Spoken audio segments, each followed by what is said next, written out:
வணக்கம், welcome to MST creations. இன்றைக்கி நம்ம பார்க்க போகிறது காளான் பிரியாணி செய்கிறது எப்படின்னுங்க. இது ஒன் பாட் குக்கிங் மாதிரி தான். நம்ம குக்கரில் தான் இந்த காளான் பிரியாணி செய்ய போகிறோம். அதுக்கு தேவையான பொருட்கள் என்னங்கிறது பார்க்கலாம். முதல்ல அரிசி. இது சீரக சம்பா ரைஸு ஒரு கப் நான் எடுத்திருக்கேன். இந்த மாதிரி ஒரு கப்பில் சீரக சம்பா ரைஸ் எடுத்திருக்கேன். இதை கைமா ரைஸ் அப்படின்னு சொல்லுவாங்க. ஓகே, இதை நல்லா தலையை தட்டாமல் நல்லா குமிச்சு எடுத்துக்கோங்க. இது மாதிரி ஃபுல்லாக குமிச்சு வர மாதிரி எடுத்துக்கோங்க. அதுக்கப்புறம் வெங்காயம், ஒரு பெரிய வெங்காயத்தை ஒரு சின்ன சைஸில் எடுத்திருக்கேன். ஒரு 10 பல் உங்களுக்கு சின்ன வெங்காயம் எடுத்து வச்சுருக்கேன்.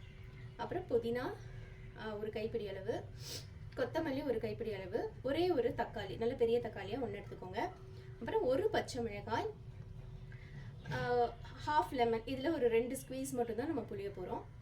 அப்புறம் ஒரு 4லேருந்து 5 டேபிள் ஸ்பூன் தயிர் எடுத்திருக்கேன். தாளிக்கிறதுக்கு பட்டை ஒரு துண்டு, ஒரு 4 கிராம்பு, 2 ஏலக்காய் எடுத்து வச்சுருக்கேன்.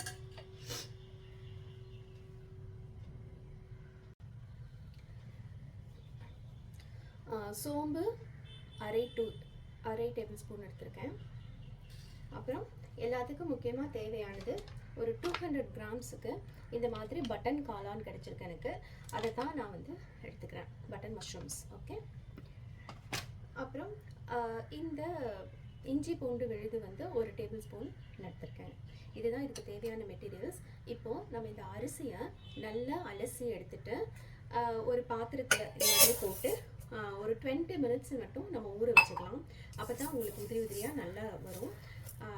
நல்லா அலசிட்டு ஒரு 20 மினிட்ஸ் இதை தண்ணியில் அப்படியே சோக் பண்ணி வச்சுடுங்க. இந்த தண்ணியவே நம்ம அளந்து ஊற்றுறதுக்கும் யூஸ் பண்ணிக்கலாம். ஆச்சி பிரியாணி மசாலா நான் எடுத்து வச்சுருக்கேன். இது ஃபஸ்ட் டைம் யூஸ் பண்ண போகிறோம். எப்படி இருக்குங்கிறத நம்ம பார்த்துக்கலாம். இது கூட தேவையான அளவு உப்பு, மல்லித்தூள், மிளகாய் தூளும் பக்கத்தில் வச்சுக்கலாம். பண்ணுறப்போ எதெல்லாம் நம்ம யூஸ் பண்ணுறோம் அப்படிங்கிறத பார்த்துக்கோங்க. அதுக்குள்ளே இதெல்லாம் நம்ம கட் பண்ணி வச்சுக்கலாம். வெங்காயம், தக்காளி, பச்சை மிளகாய் இதெல்லாம் கட் பண்ணி ரெடி பண்ணி வச்சுக்கலாம். இந்த காளான் பிரியாணிக்கு அரிசி ஊறிட்டுருக்கிற அந்த சமயத்தில் ஒரு சைட் டிஷ் மாதிரி தயிர் பச்சடி ப்ரிப்பேர் பண்ணிக்கலாம். அதுக்கு தேவையான அளவு நீங்கள் ஒரு 2 கப்பு தயிர் எடுத்துக்கோங்க. தயிரை கிளம்சினஸ் இல்லாமல் நல்லா இப்படி கலக்கி விட்டுக்கோங்க. இந்த கெட்டிப்படாமல் இருக்கணும். அதுக்காக ஒரு ஸ்பூன்லேயே இப்படி ஜஸ்ட்டு கலக்கி விட்டுக்கோங்க. கலக்கி விட்டதுக்கு அப்புறமா நான் நீல வாக்கில் அரிஞ்சு வச்சிருக்கிற வெங்காயத்தை ஆட் பண்ணுறேன். ஒரு சன்னமாக நீல வாக்கில் நல்லா கட் பண்ணி வச்சிருக்கிற 2 வெங்காயம் ஆட் பண்ணுறேன். அப்புறம் பச்சை மிளகாய் 2 நம்பர் கட் பண்ணி வச்சுருக்கேன், அதையும் இதில் சேர்த்துக்கிறேன். அப்புறம் வெள்ளரி பிஞ்சு இருக்கு இல்லையா, குக்கும்பர், அதுவும் கொஞ்சம் க்யூப்ஸாக கட் பண்ணி வச்சுருக்கேன், அதையும் ஆட் பண்ணிக்கிறேன். அப்புறம் பொடியாக நறுக்கிய இஞ்சி, அதையும் ஆட் பண்ணிக்கிறேன். ஆக்சுவலி தயிர் பச்சடிக்கு இஞ்சி போட்டால் தாங்க டேஸ்ட்டாக இருக்கும். இஞ்சி, பச்சை மிளகாய், தயிரெலாம் செய்கிறப்போ அது ஒரு டிஃப்ரெண்ட்டான சுவையை கொடுக்கும். அப்புறம் கொத்தமல்லி இலைகளை ஆட் பண்ணிக்கிறேன். சுத்தம் பண்ணி வச்சுருக்கிறேன். அதில் கொத்தமல்லி இலைகள் லாஸ்ட்டாக ஆட் பண்ணிவிட்டு நீங்கள் நல்லா தேவையான அளவு உப்பு சேர்த்துக்கோங்க. எனக்கு இது போதும். உப்பு சேர்த்துட்டு நல்லா ஒரு கலக்கிடுங்க. உங்களுக்கு தேவைன்னா கொஞ்சமாக தண்ணி விட்டுக்கோங்க. தயிர் பச்சடி தண்ணியாக இருக்கக்கூடாதுங்க. அந்த கன்சிஸ்டன்சி கொஞ்சம் கெட்டியாக இருந்தால் தான் நல்லாவும் இருக்கும். இதை நம்ம ப்ரிப்பேர் பண்ணி முன்னாடியே வச்சுட்டோம்னா இந்த வெங்காயம் எல்லாம் அந்த தயிரில் நல்லா ஊறி போயிடும். ஊறி போச்சுன்னா தான் நம்ம டேஸ்ட் பண்ணுறதுக்கு ரொம்ப நல்லாயிருக்கும்.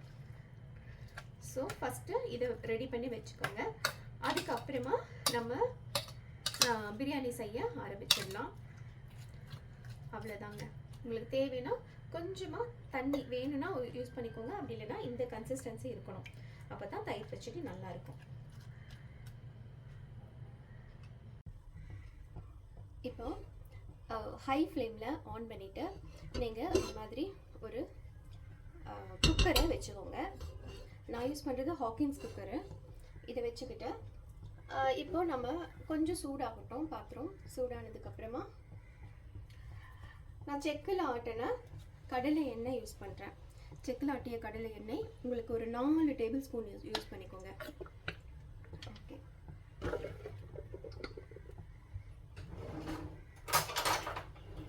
எண்ணெய் வந்து கொஞ்சம் சூடாகட்டும், அது வரைக்கும் வெயிட் பண்ணலாம்.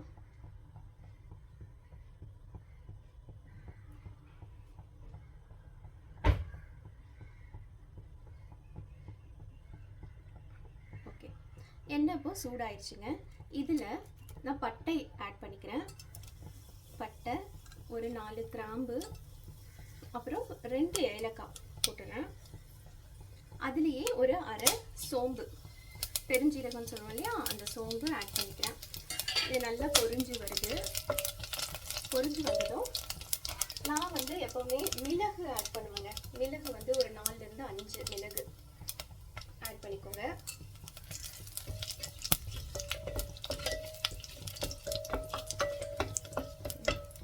பொரிஞ்சதும் நம்ம அறுத்து வச்சிருக்கிற சின்ன வெங்காயத்தையும் நான் பொடியாக கட் பண்ணி வச்சுருக்கேன். பெரிய வெங்காயமும் வச்சுருக்கேன். இது ரெண்டையுமே நான் உள்ளே போட போகிறேன். சின்ன வெங்காயம் வேணும்னா நீங்கள் அரைச்சி கூட சேர்த்துக்கலாம். நான் இதை அரைக்காமல் பொடியாக இருந்து தான் போட்டிருக்கேன். ஓகே,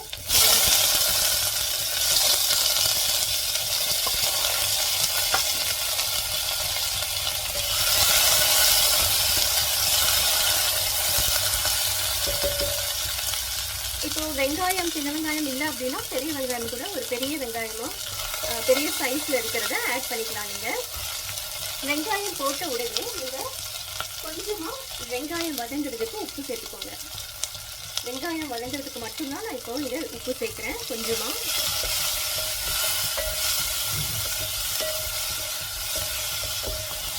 இது கூட அடுத்தது நம்ம பச்சை மிளகாய், ஒரே ஒரு பச்சை மிளகாய் கட் பண்ணி வச்சுருக்கேன், அதையும் நான் ஆட் பண்ணிக்கிறேன்.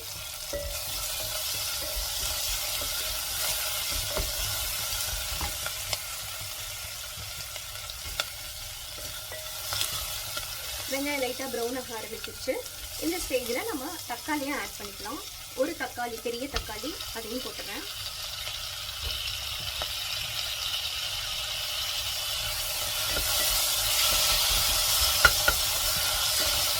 நல்லா கலந்து விடுங்க.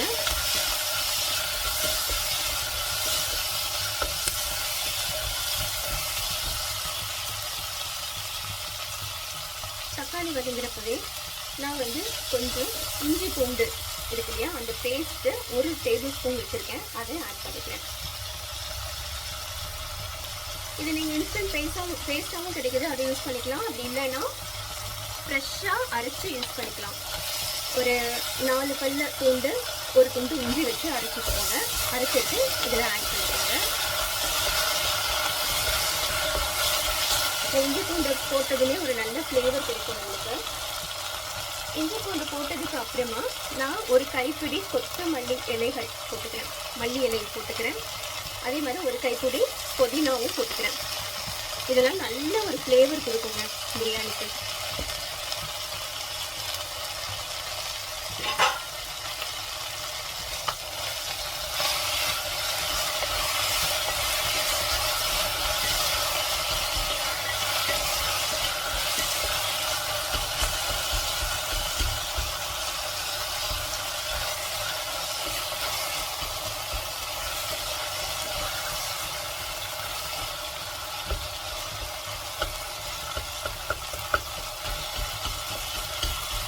இது பிகினர் குக்கிங்கில் இருக்கிறவங்க கூட ஈஸியாக செஞ்சிடறாங்க.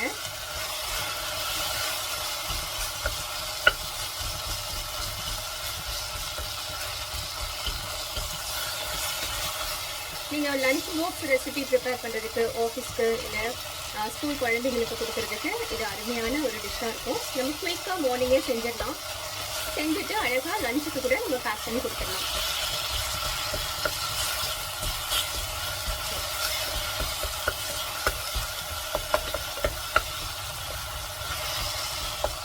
ஹெல்த்தி லஞ்சாகவும் இருக்கும் உங்களுக்கு, குழந்தைங்களுக்கு. இப்போ நான் பட்டன் மஷ்ரூம்ஸ் வச்சுருக்கேன். இந்த காளானை வந்து நான் 2 கட் பண்ணி வச்சுருக்கேன். இதை பார்க்க தான் அதிகமாக இருக்கிற மாதிரி தெரியுதுங்க, ஆனால் இது 200 கிராம்ஸ் ஆஃப் காளான் எடுத்திருக்கேன். இது நல்லா சுருங்கி கொஞ்சமாக ஆயிடும் பாருங்கள். காளான்லேயே நம்மளுக்கு வந்து தண்ணி கண்டென்ட் அதிகமாக இருக்கிறதுனால இந்த தண்ணி சேர்க்க தேவையில்லை. அது ஃபுல்லாக நான் ஆட் பண்ணிக்கிறேன் காளானை.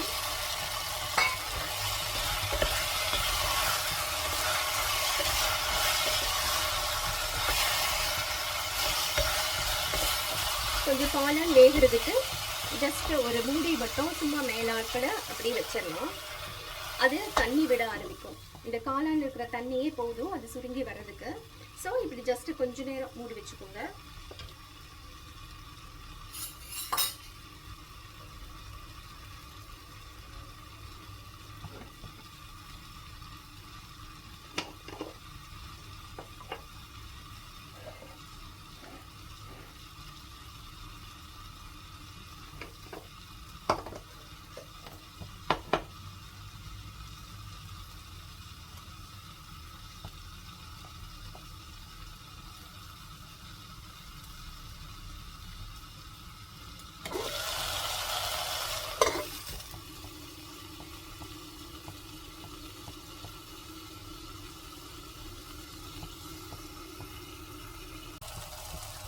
நடுவில் இந்த லிட்டு ஓப்பன் பண்ணி சும்மா பாருங்கள். நான் மேலாலாம் இந்த லிட்டு இப்படி சும்மா க்ளோஸ் பண்ணி வச்சுருந்தேன். அதை எடுத்துட்டு அப்பப்போ இது கிளறி விட்டுக்கோங்க. ஏன்னா இது அடி பிடிச்சிடக்கூடாது. இப்படி தான் இருக்குது. இந்த தண்ணியே இருக்குது பாருங்கள், லைட்டாக இந்த காளானே தண்ணி விடும். அதனால தண்ணி சேர்க்க தேவையில்லை.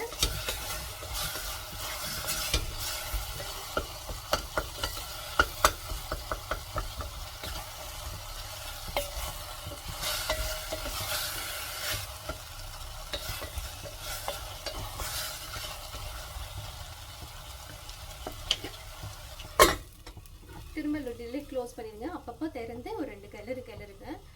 அந்த கேளான் கொஞ்சம் வேகட்டும்.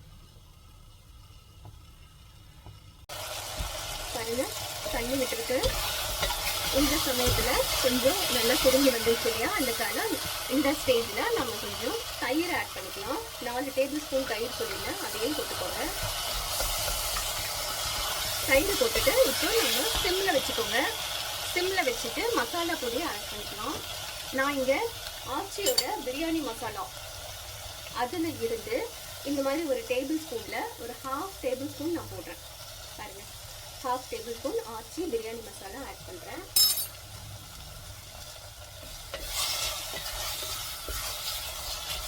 நல்லா கலந்துட்டு டேஸ்ட் பாருங்கள்.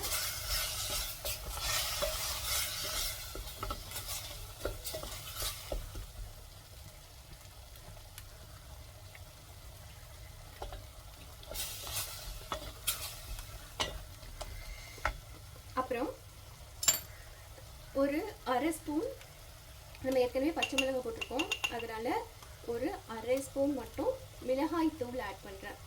இது தனியான மிளகாய் தூள் தான், சில்லி பவுடர் ஆட் பண்ணிவிட்டு மல்லித்தூள் இருக்கு இல்லையா, மல்லித்தூள் வந்து ஒரு 1/2 ஸ்பூன் ஆட் பண்ணிக்கிறேன்.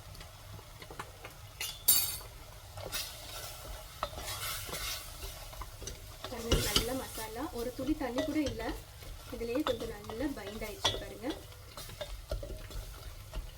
இதுவும் டேஸ்ட் பண்ணி பாருங்க மசாலால எது கூட குறைய இருக்கு அப்படின்னு.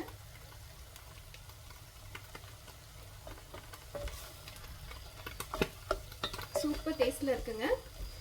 இப்போ இந்த டைம்ல நம்ம இந்த கப்ல தான் அரிசி எடுத்தோம் இல்லையா, இதே கப்ல 1 டம்ளர், இது 1 டம்ளர் தான் நான் யூஸ் பண்றது. இந்த 1 டம்ளருக்கு 2 டம்ளர் தண்ணி ஊற்றிக்கிறோம். இங்கே ஒரு துளி கூட தண்ணி இல்லை உள்ள பாருங்க. ஸோ 1 கப் அரிசிக்கு 2 கப், நீங்கள் எந்த மெஷர்மெண்ட் கப்பில் எடுத்தீங்கனாலும் ஓகே தான். 1 கப் அரிசிக்கு 2 கப்பு தண்ணி ஊற்றிக்கலாம். இப்போ நம்ம அரிசி வந்து ஊற வச்சுருக்கோம் இல்லையா இந்த பாத்திரத்தில், அந்த தண்ணியவே நான் இதில் ஆட் பண்ணிக்க போகிறேன். 1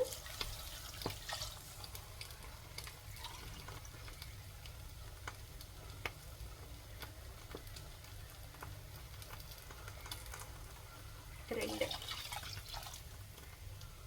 தண்ணி ஆட் பண்ணிட்டு நல்லா கலந்துக்கோங்க. இந்த ஸ்டேஜ்ல உப்பு இருக்காங்கிறது கொஞ்சம் சரி பார்த்துக்கோங்க. தண்ணி கலந்ததுக்கு அப்புறமா எடுத்து உப்பு பத்தல, அதனால நான் கொஞ்சம் ஆட் பண்ணிக்கிறேன்.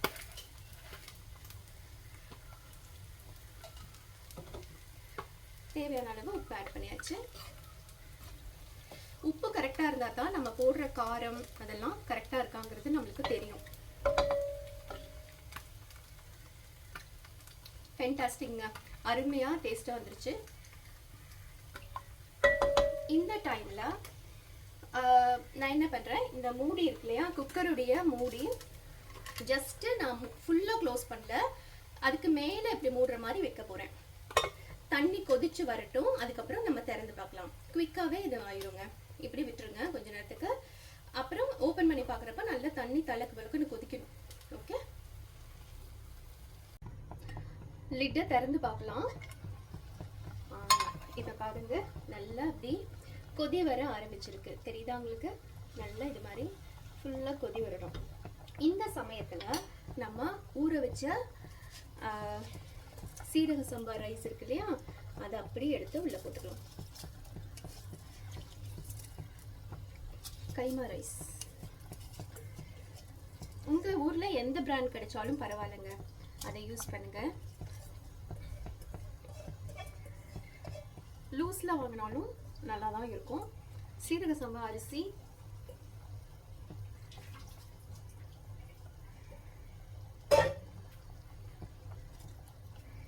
சீரக சம்பா அரிசி இல்லைன்னா நார்மல் வீட்டில் பொன்னி அரிசி யூஸ் பண்ணுவோம் இல்லையா, சாப்பாட்டு ரைஸ், அது கூட யூஸ் பண்ணிக்கலாம்.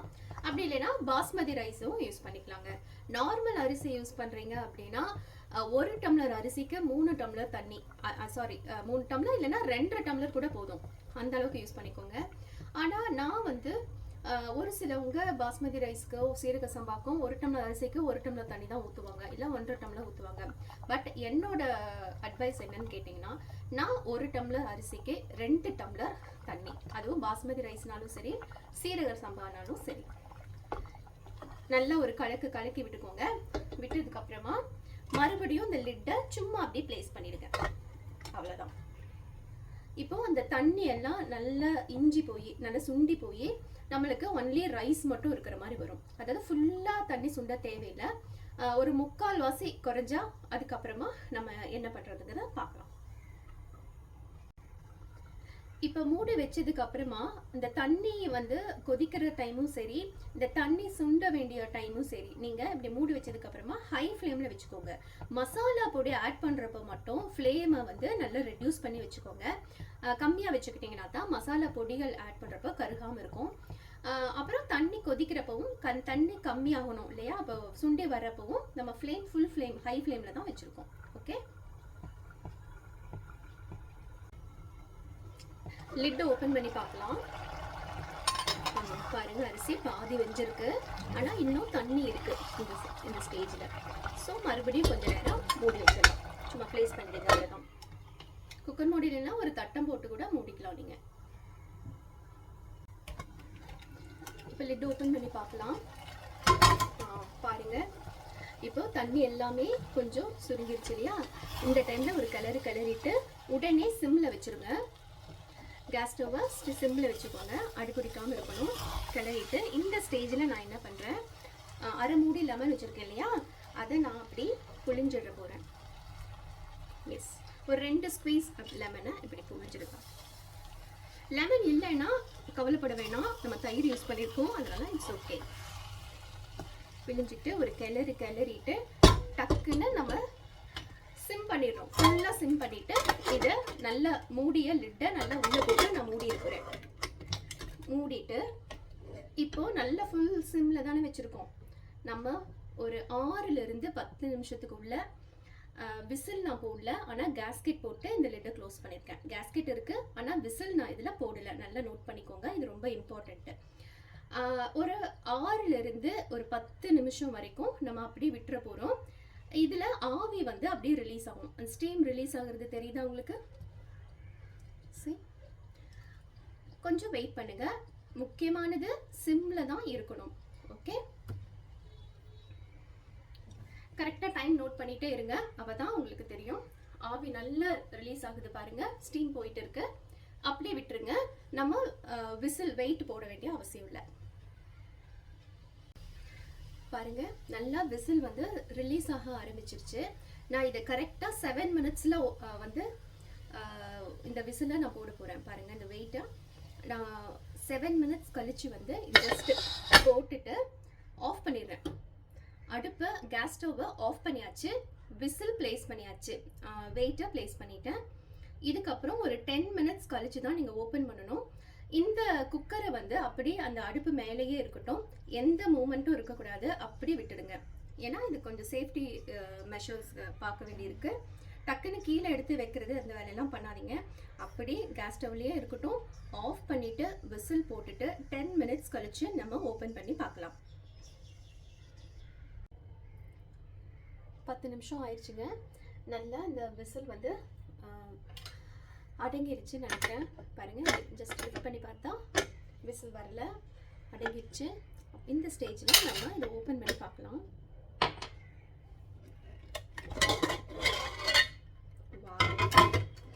சரி, பிரியாணி எப்படி வந்திருக்கு பாருங்கள். நல்லா உதிரி உதிரியாக பொழுது இருக்குது. நல்லா அப்படி கலந்து விட்டு பார்க்கலாம். அருமையாக வெந்திருக்குங்க, சூப்பராக வெந்திருக்கு பிரியாணி. நல்லா கலக்கி விட்டுட்டு வா, அட்டகாசமான பிரியாணி ரெடி ஆயிடுச்சுங்க.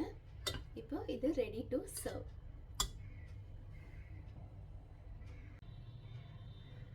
இப்போ தயிர் பச்சடியும் ரெடி ஆயிடுச்சுங்க. இப்போ இது ஒரு பிளேட்டில் நம்ம ட்ரான்ஸ்ஃபர் பண்ணிக்கலாம். யம்மி காளான் பிரியாணி.